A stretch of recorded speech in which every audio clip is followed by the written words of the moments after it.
Now that we've extracted single graphics assets from a file, we'll take the next step by opening a packed file to build a sprite strip. The target will be the character faces we see during each briefing and debriefing sequence. We'll rely on the same tools as before, a hex editor, PowerShell, and the GNU-C compiler. Now we won't have to build a program from scratch or discuss new theory, so this video should be short. Let's start by copying the 3 new faces files from the game folder to our workspace.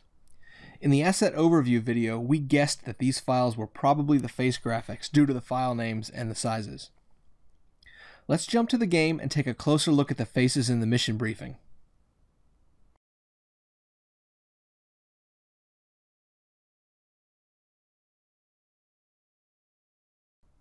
So in the last video, we determined that the native resolution of the game is 320 by 200. If that's true, then the faces are probably close to 1/4 of the screen size. That's 160 by 100. Let's write that down and go to the hex editor. We'll start by seeing if the things that we've learned from the SCR files also apply to these files. For instance, the last time we noted that the first 768 bytes contain palette data. Well, we see that each file does have some information at the top, but again, no well-defined header. It doesn't appear as long as 768 bytes though. If we scroll quickly down through the file, we see sections of what looks like repeating data. Now these repeating sections don't appear to be aligned in any way. Here's a new trick. We've already guessed that the faces are probably 160 by 100, so let's see what happens when we set the width of a line to 160. It looks like we can make out a graphical form. It's the face of Marta Velasquez encoded in ASCII text. This resolution must be correct because if we're off by even 1 pixel, the image would appear skewed.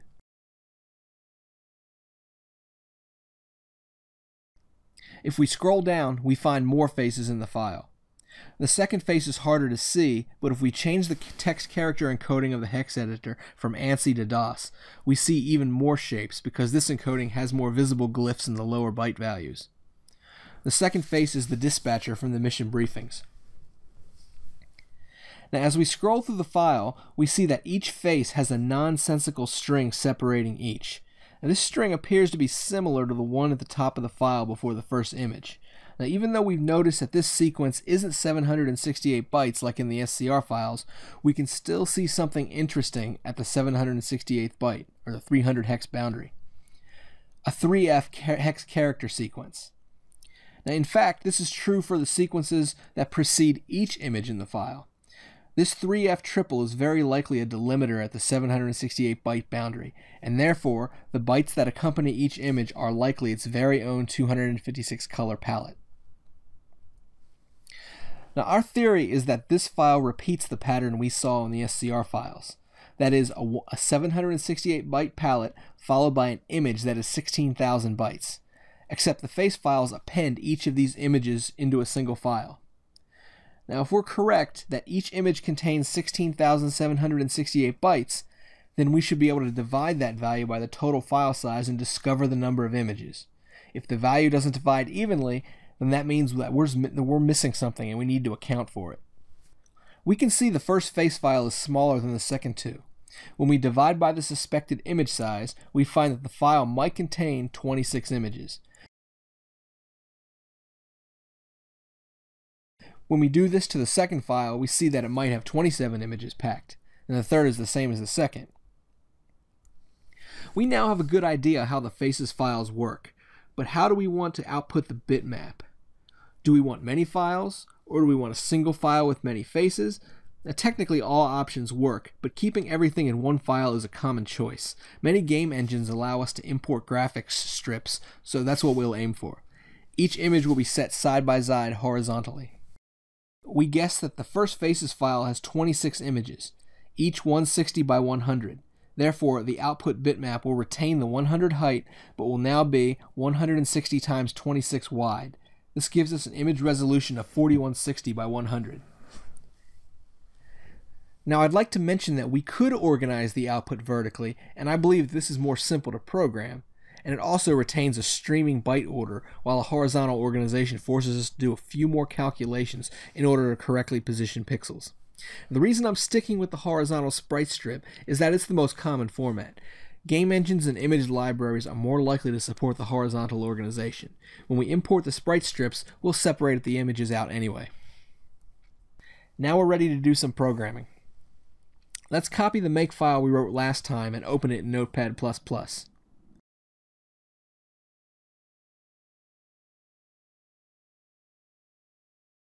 Now the make file has to reflect the new source and output name.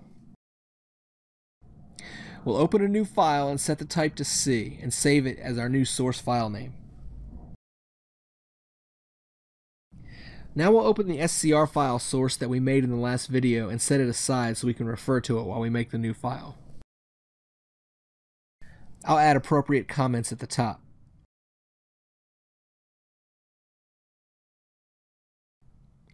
Let's copy the coding issue since we know that none of that changes. We'll need the same libraries too. I don't think we'll need any more than that probably for the rest of this series. Let's build out main again in the same way. Now we'll outline our task with comments. Now this time we can't start off by declaring the surface because we need to know the dimensions of the output. We need to open the faces file and figure out its file size first because that determines the number of images and ultimately the size of the surface. Then we can make the surface. Now in the SCR files we only had to process a single palette and image, but now we have to do that for each image. That means we'll have to have an extra layer to our loop. For each image we have to extract the 768 byte palette. Then we process the image data. And after we're finished we'll change the file extensions again and save the bitmap. Now let's fill in the details. We can copy the file open statement, but we need to determine the file size, which leads to the number of images. And to do that, we have to find the end of the file using fseek and the seek end constant. The position within the file should now equal the file size, so we'll save it. We'll save the return value from the ftail function. Let's move back to the beginning of the file so that we can get ready to process it. We know that the number of images in the file is equal to the file size divided by 16,768. Let's declare the new variables at the top. File sizes can be large, so we'll make that 32 bits. 8 bits is fine for counting images. Now that we know more about the file, we can define the output surface. The width of the surface is equal to the number of images times 160. We can reuse the same surface and pointer declarations, but we have to change the surface dimensions to our new size. Let's declare the new surface and surface width variable. Surface dimensions can be several thousand pixels, so 16 bits should be sufficient. We need a new variable to count the images we're processing. The invariant is the number of images that we've already computed.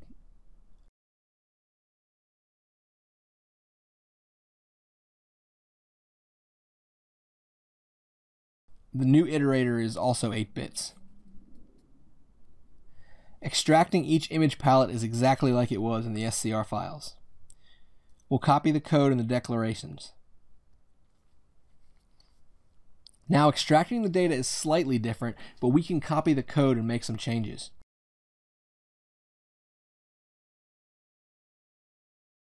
We have 16,000 bytes per image instead of 64,000. Byte reading is exactly the same. Now, writing to the surface has become more complicated because our position in the file is now determined by which image we're in, which is also further complicated because each row in the image forces us to wrap the entire width of the surface. The destination in the output surface has to change from being based on the current byte to an offset value. And the offset value is based on 3 things: the current image we're on, the current row in that image, and the current column. The row we're in is simply based on the current byte of the image divided by its width. Note that the integer data type clips off the fraction, so the result is just like rounding down. Only when we've completed a line will the row change. Now the column we're in is the modulus of the image width. So if we're reading byte number 42, then we're in column 42, but we start a new row at byte 160. So if we're at byte 202, then we're still in column 42. With all this information, we can say that our offset in the surface is 160 bytes times the current image plus the row we're in times the entire width of the surface plus the column we're in. And don't forget, all this has to be multiplied by 4 since each surface pixel is defined by 4 bytes. Let's copy the old declaration. We have 3 new declarations. Both the image, row, and height are 8 bits. Surface offset can be a large number, the same as the file size, so we'll make that 32 bits. And the rest of the file is unchanged, so we can copy that.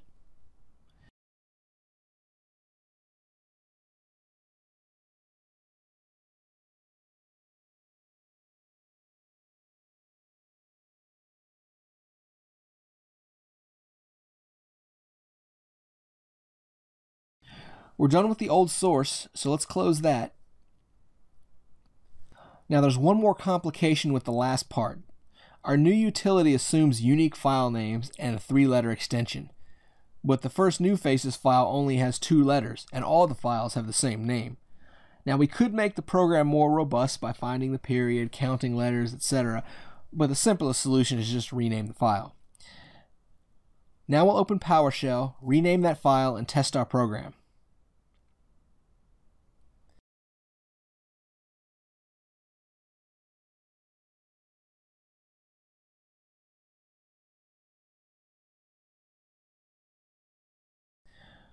Okay, well, of course nothing ever works the first time.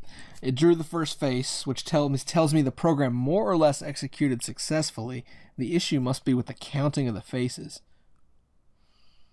Okay, right here at the end of the image counting loop, an extra semicolon brought down the house. This causes the whole loop to count off and then execute the routine. Let's take care of that. Now we'll try again.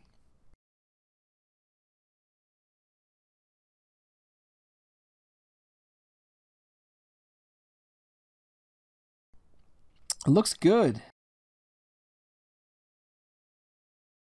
Now we'll run this on all of our files.